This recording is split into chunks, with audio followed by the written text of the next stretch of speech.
Amazon सिर्फ ये कहता है कि मुझे इसकी ऑथेंटिसिटी बस आप दिखा दें कि ये प्रोडक्ट वाकई विटामिन सी है और ऑथेंटिक ब्रांड की है, या अगर आपने मैन्युफैक्चर करवाई खुद से जैसे प्राइवेट लेबल में लोग करते हैं, तो कहाँ से करवाई है, क्या सारे फेडरल ड्रग एजेंसी जो उनकी एफडीए है उसकी अप्रूव डॉक्यूमेंटेशन आप क्या, तो ये तो पाकिस्तान में भी इस तरह होता है। आप अपनी दुकान में फर्ज करें, आपकी किराने की दुकान है, आप उसके अंदर जनाब रख लें आप टीके, टैबलेट्स, मेडिसिन, मेडिकल की, तो पकड़ लेंगे आगे आपको, आपके पास लाइसेंस है कि नहीं है। तो अगर आपके पास डॉक्यूमेंटेशन है तो फिर कहेंगे जी बेचें, नहीं है तो नहीं बेच सकते। सेम इसी तरह से अमेजोन पे। तो हमने जो गेटेड या रिस्ट्रिक्टेड कैटेगरीज हैं उसके अंदर काम करना है, क्योंकि आप जब किसी भी ब्रांड या डिस्ट्रीब्यूटर से प्रोडक्ट्स बाय करेंगे उसके पास ये सारी डॉक्यूमेंटेशन अवेलेबल होती है, क्योंकि वो मैन्युफैक्चरर है या डिस्ट्रीब्यूटर भी है, तो आपको मैन्युफैक्चरर से वो डॉक्यूमेंटेशन दे देगा। तो रिस्ट्रिक्टेड कैटेगरीज वो कैटेगरीज हैं जिसमें आपको अमेजोन अलाउ करता है सेल करने के लिए, बट आफ्टर हिज सेटिस्फेक्शन कि आपकी ये प्रोडक्ट ऑथेंटिक, ठीक है, आप कोई जाली घर में बना के नहीं चीजें ये बेच रहे, ठीक है। बेबी की जैसे प्रोडक्ट्स हैं, बेबी के कपड़े शपड़े बेचने हैं बेच लें, लेकिन जहां पे बात आएगी इवन कि उसकी चीजें जो मुंह में उसने डालनी है, टीथर्स हैं, फीडर्स हैं, वो भी रिस्ट्रिक्टेड है कि पहले जी मुझे इसकी डॉक्यूमेंटेशन दिखा दें, ये सिलिकॉन की है बनी हुई है, या प्लास्टिक जो यूज हो रहा है क्या वो फूड फूड ग्रेडेड है नहीं है, इस तरह की 3-4 डॉक्यूमेंटेशन होती है मुझे। अच्छा, ये जितनी भी डॉक्यूमेंटेशन है ना, ये सारी की सारी जरूरत होती है उसको जिसने प्रोडक्ट लिस्ट करनी है पहली दफा, यानी उसने प्रोडक्ट बनवाई, जैसे फर्ज करें ये है ब्रांड नेचर्स बाउंटी, ठीक है। अब इसने एक नया विटामिन इजाद किया कोई फर्ज करे और वो इसको लिस्ट करना चाहता है, तो अमेजोन इससे डॉक्यूमेंटेशन मांगेगा सर। लेकिन आपने अगर वो नेचर बाउंटी को रीसेल करना है और वो आपसे कहता है ठीक है जी आप ये मेरा विटामिन बेचें आप भी, तो आपको वो सारी डॉक्यूमेंटेशन की जरूरत नहीं। आपसे अमेजोन सिर्फ इनवॉइस मांगे कि मुझे बताएं खरीदी कहाँ से, आप कहेंगे जी ये मैंने नेचर बाउंटी से खरीदी है, ठीक है। तो अब अमेजोन को तो वो नेचर बाउंटी वाले ने सारा कुछ जमा करा दिया हुआ है ना, उसे लिस्टिंग की इजाजत ही तब दी है जब उसके पास सारी डॉक्यूमेंटेशन है। अब उसको ये पता चल गया कि इस नेचर बाउंटीज वालों ने मुझे ये सारा कुछ जमा करवाया हुआ है, इसने इन्हीं से खरीदी है, ठीक है, तो आपसे वो कुछ नहीं मांगेगा।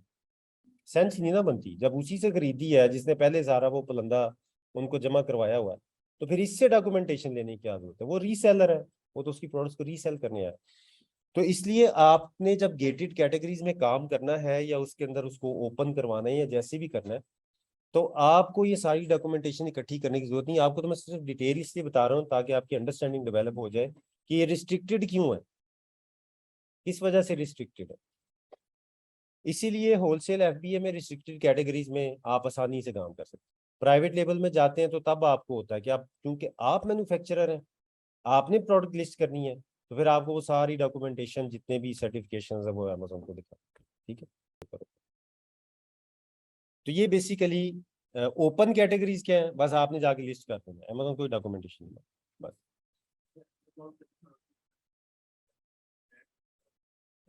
ब्रांड को अलाउ, ब्रांड से परमिशन लेना एक अलग चीज है, अमेजोन के ऊपर सेलिंग की इजाजत लेना वो एक अलग चीज। ये दो डिफरेंट चीजें हैं जिसको ना अक्सर लोग मिक्स कर जाते हैं।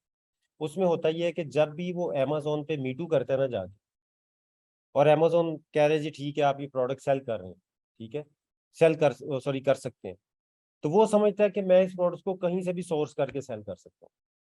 बेसिकली अमेजोन आपको अलाउ करता है as per his policies to sell on Amazon, वो सिर्फ ये आपको अलाउ कर रहा है। अब पीछे से अगर ब्रांड ने अलाउ नहीं ना आपको किया हुआ, या ब्रांड कहता है जी मेरी प्रोडक्ट कोई भी अमेजोन पे सेल नहीं कर सकता, तो फिर आपके लिए मसला है, चाहे आपने मीटू भी कर लिया आपके लिए, चाहे वो ओपन कैटेगरी। तो इसीलिए ब्रांड या उसके ऑथराइज डिस्ट्रीब्यूटर या होलसेलर की अगर परमिशन है आपके पास, तो फिर आप, अच्छा अब ये भी होता है कि ब्रांड ने और होलसेलर ने परमिशन दे दी, ठीक है जी आप सेल करें, अमेजोन पे जाते हैं तो वो आपके लिए रिस्ट्रिक्टेड कैटेगरी, अमेजोन कहता है जी मैंने नहीं सेल करने देना, अब आप कहते हैं ब्रांड इजाजत दे रहा है मुझे, ये क्यों नहीं सेल करने दे रहा, वो कह रहा है मेरी पॉलिसीज के मुताबिक आप अभी सेल नहीं कर सकते, मुझे ये डॉक्यूमेंट्स दे दें, ज्यादातर इनवॉइस ही मांगता है, मुझे इनवॉइस दे दें कि आपने अच्छी जगह से किसी से खरीदा है, मैं आपको इजाजत दे देता। तो ये दो सिनेरियोज, कभी ब्रांड्स की, डिस्ट्रीब्यूटर्स की अप्रूवल होती है आपके पास, अमेजोन नहीं सेल करने देता, या किसी प्रोडक्ट में अमेजोन के ऊपर आप सेल कर सकते हैं लेकिन वो परमिशन नहीं देते। लिस्टिंग एक होती है कि वो एग्जिस्ट ही नहीं कर रही प्रोडक्ट वहां पे, और आप नए सिरे से एक नई प्रोडक्ट मुतारफ करवाते हैं।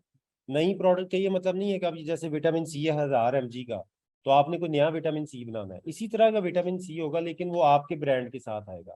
नया ब्रांड जब भी आता है तो अमेजोन उसको न्यू प्रोडक्ट के तौर पर लेता है। तो उसको उसका लिस्टिंग का तरीका कार ही होगा। उसमें आपको यूपीसी चाहिए, तस्वीरें चाहिए, ये वाली फोटोग्राफी चाहिए, ये पूरा कंटेंट उसने लिखा होता है पूरी लिस्टिंग का। ठीक है। मीटू लिस्टिंग क्या होती है? आप जाते बस जाके चिपक के सेल करना शुरू कर देते हैं। ना आपने तस्वीरें देनी है, ना आपने कुछ और करना है, ना कोई डॉक्यूमेंटेशन प्रोवाइड करनी है। आपने सिर्फ उसको जाके सेल करना शुरू कर, जो पहले ही सेल हो। आपने न्यू लिस्टिंग नहीं करनी।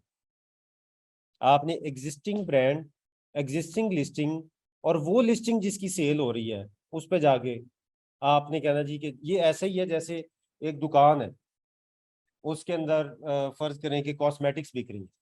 तो मैं आपको कहता हूँ यार 2 घंटे आप बेच लो, 2 घंटे आप बेच लो, 2 घंटे आप, 2 घंटे आप, 2 घंटे। ये है मीटू लिस्टिंग। इस तरह से वो प्रोडक्ट्स वही है। मतलब पेंटीन की दुकान है या हेड एंड शोल्डर की दुकान है, तो बेचेंगे हेड एंड शोल्डर ही, लेकिन कुछ टाइम आपके पास है, कुछ टाइम आपके पास है, कुछ टाइम आपके पास है। तो इसको कहते हैं मीटू। लेकिन दुकान बनाना, उसमें भी वो रखना, उसकी सारी आराइशो ज़िबाइश करना, ये है लिस्टिंग क्रिएट करना। ये एक आपको वैसे मिसाल के तौर पर। तो हमने रिस्ट्रिक्टेड कैटेगरीज में काम करना। मुश्किलात आएंगी, लेकिन आपको पता है जो चीज़ मुश्किल होती है ना, वो कम लोग करते हैं।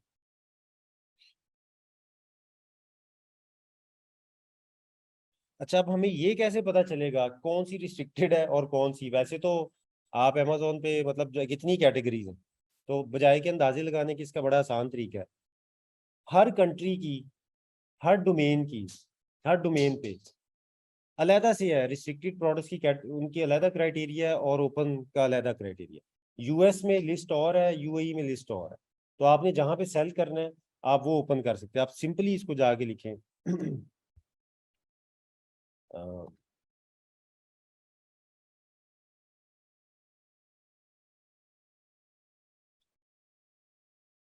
यूएसए में जी रिस्ट्रिक्टेड प्रोडक्ट्स। हमेशा जब भी आप अमेजोन रिलेटेड कभी भी क्वेश्चन करेंगे, गूगल पे जाके लिखेंगे, तो अमेजोन का जो लिंक आएगा ना, वो आपने ओपन करना है। वो थोड़ा सा नीचे भी हो सकता है, टॉप पे भी हो सकता है, लेकिन हमेशा उसमें लिखा होगा सेलर सेंट्रल amazon.com.ca या जो भी है .co.uk। उस लिंक को आप खोलें ताकि आपको अमेजोन की इंफॉर्मेशन मिल जाए। ठहरे एक सेकंड, मैं यहाँ से इसको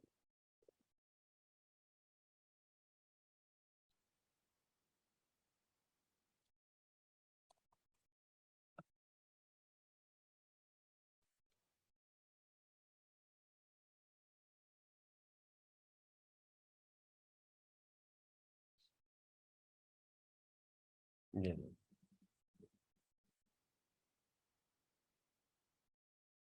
और सॉरी, कैटेगरीज लिखी हैं।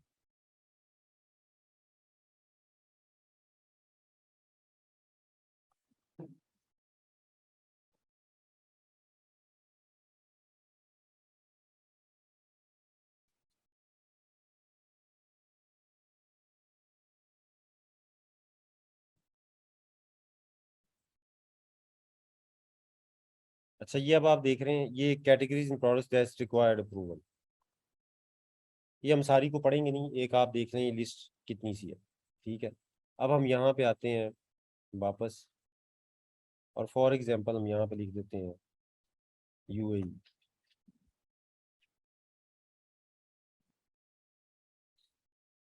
अब देखें वो चेंज हो गया ना, एई आ गया ऊपर लिंक में। अब ये यहाँ पे लिस्ट और है, तो फर्क आपको नजर आ रहा है? वहां पे और थी, यहाँ पे और है, क्योंकि हर मुल्क का जो कानून है ना वो डिफरेंट है। हो सकता है यूएई में उनको विटामिन सेल करने में कोई मसला नहीं है, कोई नहीं बेचें, तो वो अमेजोन की भी वही पॉलिसी होगी। लेकिन अगर किसी जगह पे मसला है तो अमेजोन की भी वही पॉलिसी होगी। इसी तरह से बहुत सी प्रोडक्ट्स ऐसी हैं जो यूएस में अमेजोन पे वैसे ही रिस्ट्रिक्टेड है, वो कहते हैं ये बेच नहीं सकते, प्रोहिबिटेड है वो। कहाँ गया वो?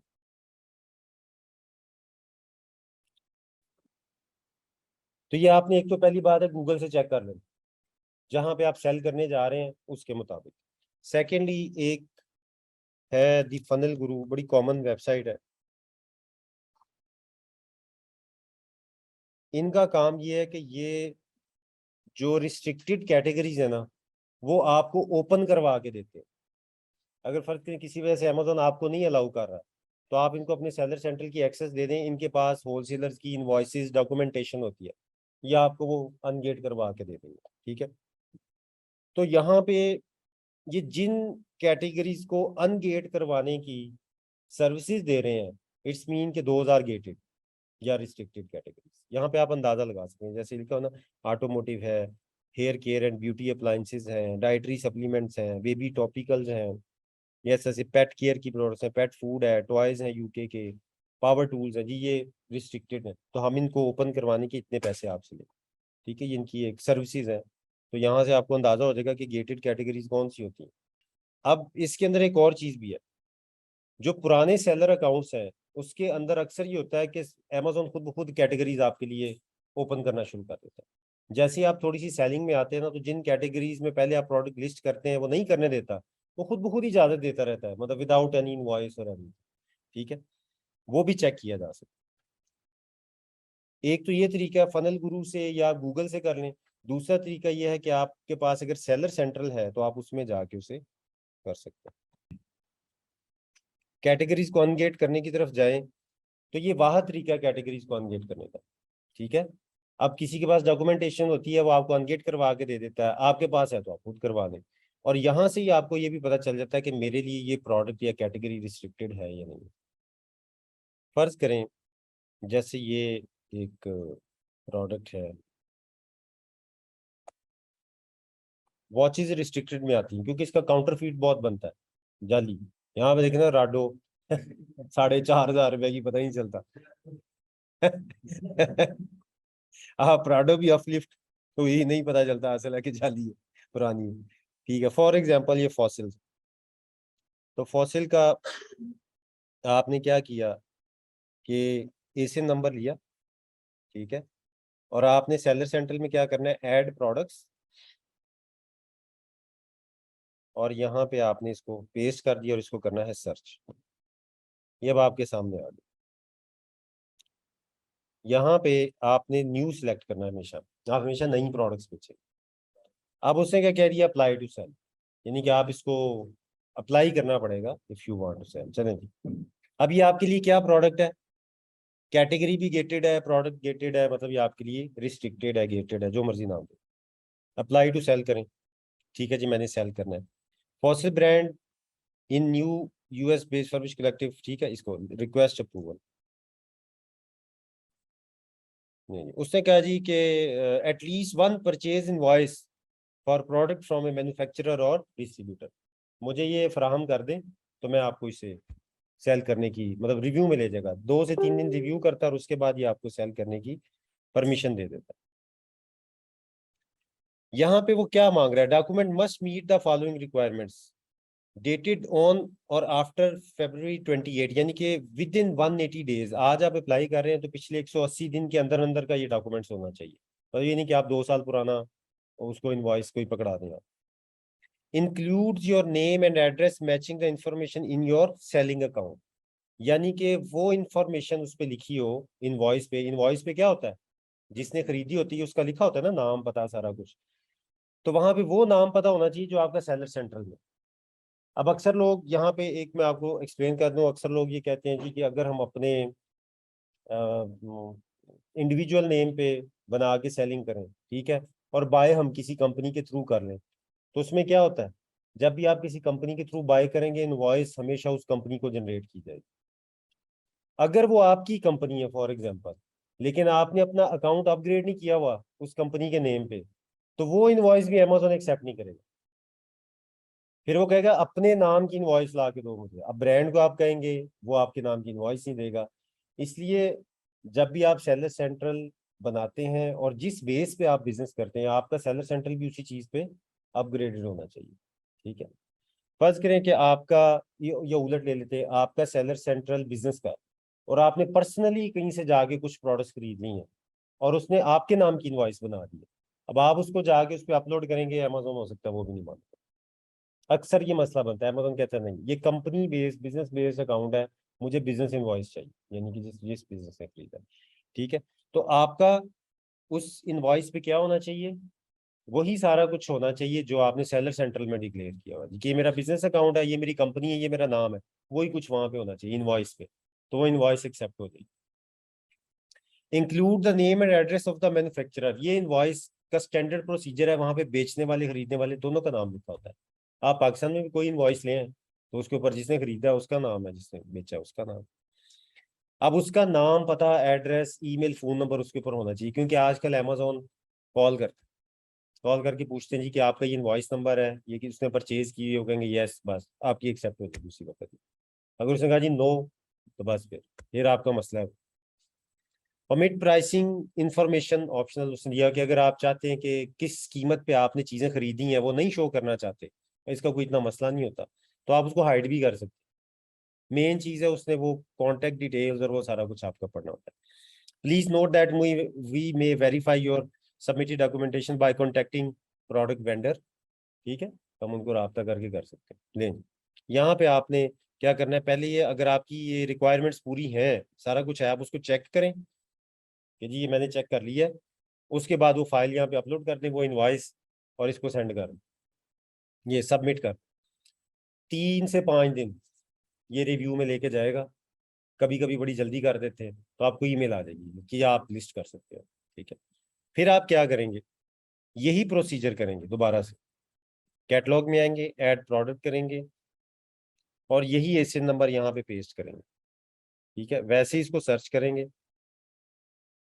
अब यहाँ पे न्यू कर दें, यहाँ पे अब अप्लाई टू सेल नहीं आएगा, यहाँ पे अब आपके लिए आएगा क्या होता है यहाँ पे, सेल दिस प्रोडक्ट, या ऐसे करके अभी देख लेते हैं, एक जो ओपन कोई हो प्रोडक्ट उसको भी मीटू करके दे, वही पेंसिल ही कर लेते हैं, उसमें कोई ना कोई मिल जाएगा।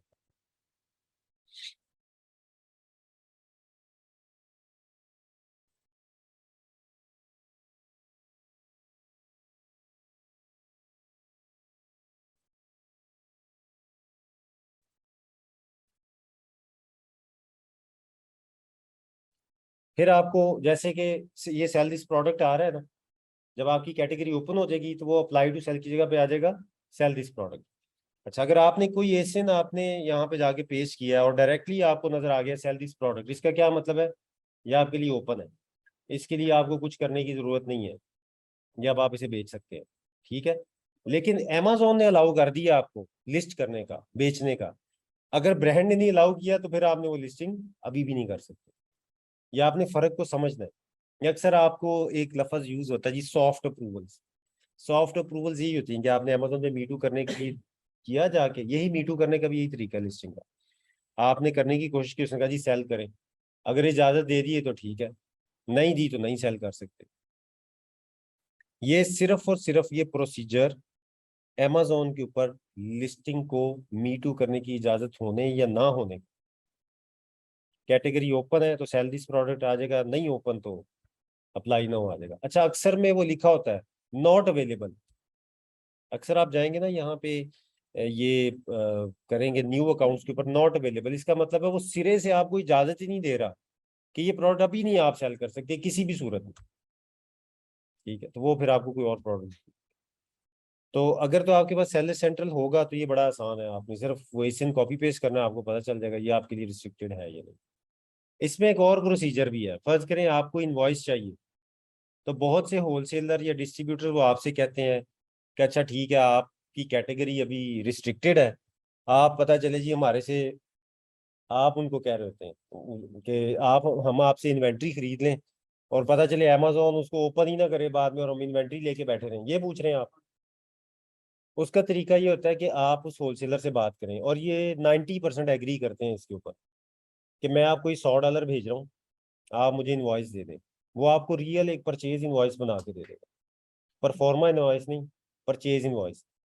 और वो आपसे ये कहता है कि ठीक है आप ये इनवॉइस ले लें, जितने की भी 500 1000 की, जितने की भी वो आपको बना दे, तो यू हैव 1 वीक और 10 डेज, इतने दिनों में आप अपनी कैटेगरी को ओपन करवा लें। अगर आप उस कैटेगरी को ओपन करवा लेते हैं, क्योंकि अमेजोन में जब आप इनवॉइस सबमिट कराते हैं तो 3 से 5 दिन में वो कर देते हैं। अगर कैटेगरी ओपन हो जाती है तो ये $100 आपकी इन्वेंट्री में एडजस्ट हो जाएगा। ठीक है, मतलब आपने उससे 1000 की प्रोडक्ट्स खरीदनी थी, 100 दिया हुआ इनवॉइस ले ली है, तो 900 आप उसे दें, वो आपको 1000 की इन्वेंट्री भेज देगा। लेकिन अगर आप नहीं करा सके, तो चूंकि उनके डेटाबेस से ये इनवॉइस जनरेट हो चुकी होती है, और ये $150 इसी चीज के लेते हैं, जो ऊपर जो सेल्स टैक्स उनका बनता है ना, ताकि वो एटलीस्ट वो पे कर सके, उनकी जेब से ना जाए, फिर वो आपका 100 जब्त हो जाएगा। ठीक है, उस सूरत में एक ये सूरत है। दूसरी ये है कि आप किसी भी सर्विस प्रोवाइडर को ये देखे तो दिलवा सकते हैं, 100, 150, $200 लेते हैं, उनके पास भी यही गोर है। वो किसी ना किसी से इनवॉइस ले लेते हैं, और वो सबमिट करा के आपका वो कैटेगरी ओपन करवा देते हैं, और आपसे पैसे ले लेते हैं। बस ये होता है सर्विस प्रोवाइडर को, उसको ये डर नहीं होता कि उसके पैसे डूबेंगे, उसने आपसे लेके दिए होते हैं आज, तो एनी हाउ पैसे आपके डूबते हैं। लेकिन वो रिस्क उतना सही है, 50 पाउंड, 60 पाउंड, कोई 40 पाउंड, कोई बड़ा ब्रांड है तो $100, इस तरह से करके बोले। फनल गुरु भी यही काम करता है। फनल गुरु ने ये किया हुआ है, उन्होंने बड़े बड़े होलसेलर के साथ बनाए हुए हैं ताल्लुक अपने अच्छे, वो सिर्फ उनसे वो इनवॉइस ले लेते हैं, और दैट्स इट, वो आपका जो उनसे ओपन करवा।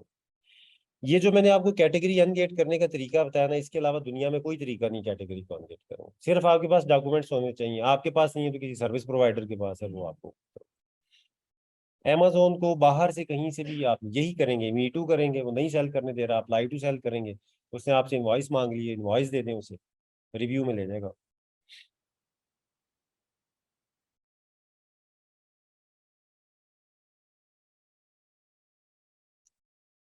अच्छा, ये है क्वेश्चन, अगर अमेजोन अलाउ कर दे, जी जी बिल्कुल, अगर अमेजोन ने अलाउ कर दिया है और ब्रांड ने भी अप्रूव किया है, यस यू कैन, फिर तो आप गो हेड है ना, आपके पास सीधा सीधा आप सेल कर सकते हो।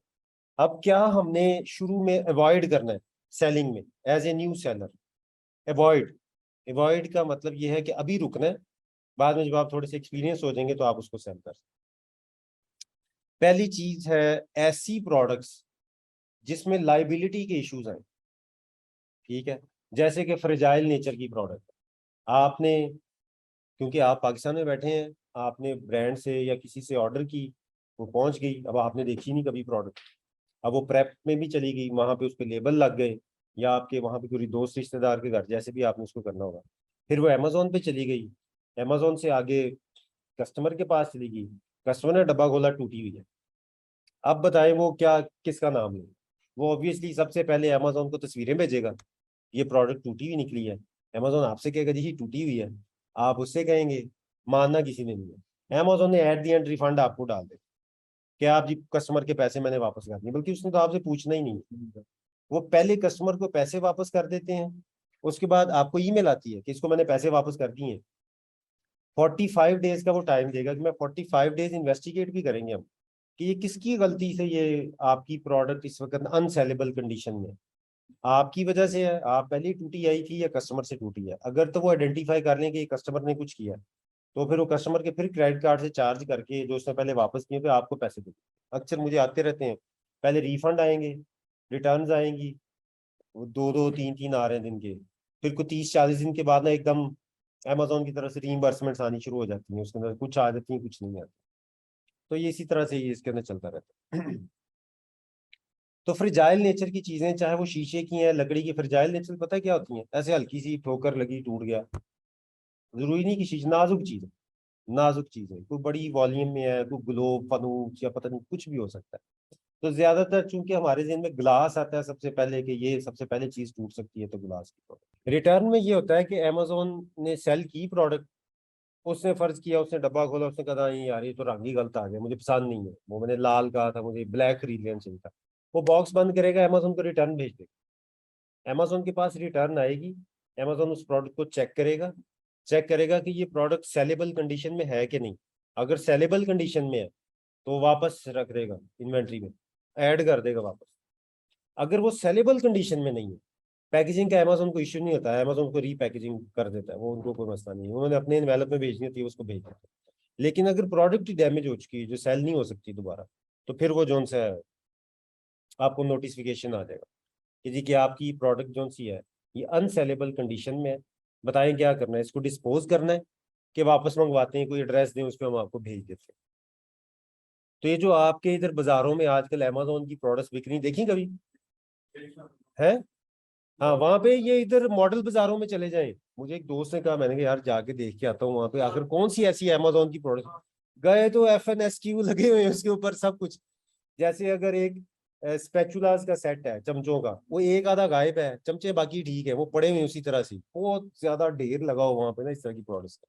तो दे आर फाइन, बस उसमें कुछ ना कुछ मिसिंग है या कुछ छोटा मोटा डैमेज है, फर्ज करें स्क्रैचेस आ गए हैं, तो वो नहीं कस्टमर उसको फिर बाय करता, तो अमेजोन उसको अनफुलफिलेबल में ले जाता है इन्वेंट्री में कि ये फुलफिल नहीं हो सकती, अब नहीं मैं भेज सकता। तो उसका यूजुअली क्या होता है, जब आपके पास 2-3 यूनिट हो गए हैं तो आप उसका रिमूवल ऑर्डर क्रिएट कर लेते हैं, अगर आपके पास वहां पे कोई वेयर हाउस है या आपका अपना कोई रहता है उसके घर भिजवा दें, बजाय कि अमेजोन उसको डिस्पोज कर दे। ठीक है, तो डिस्पोज बेसिकली कहीं पे फेंकते नहीं है, वो इधर ही कंटेनर भरते हैं भेज देते हैं। अब ये है कि हमने क्या था, फ्रिजाइल नेचर की प्रोडक्ट्स जो सी है वो हमने शुरू में नहीं सेल करनी। जो आप एक एक्सपीरियंस सेलर बन जाए तो फिर आप क्या करते हैं, आप ब्रांड से कहते हैं उसकी पैकेजिंग चेक करते हैं, उसके सारा कुछ। कुछ प्रोडक्ट्स ऐसी भी हैं शीशे की जो नहीं टूटती, जैसे एक मेरा स्टूडेंट कर रहा है प्रोडक्ट, वो कह रहा है सर ये ऐसी पैक हुई हुई है, आप इसको मतलब 10-15 फुट की हाइट से भी फेंकेंगे तो ये नहीं टूटती इसके अंदर प्रोडक्ट्स ना, या इसके ऊपर खड़े भी हो जाए तो प्रोडक्ट्स नहीं टूटती। तो ये तो फिर एक पैकेजिंग बहुत अच्छी हुई है, अगर इस तरह की है तो आप बेच सकते हैं। ठीक है, लेकिन वो फ्रिजाइल नेचर की नहीं है, वो मोटे शीशे की है प्रोडक्ट्स, वो इतना मोटा तो शीशा है उसका, तो मैंने कहा यार ये कैसे टूटेगा।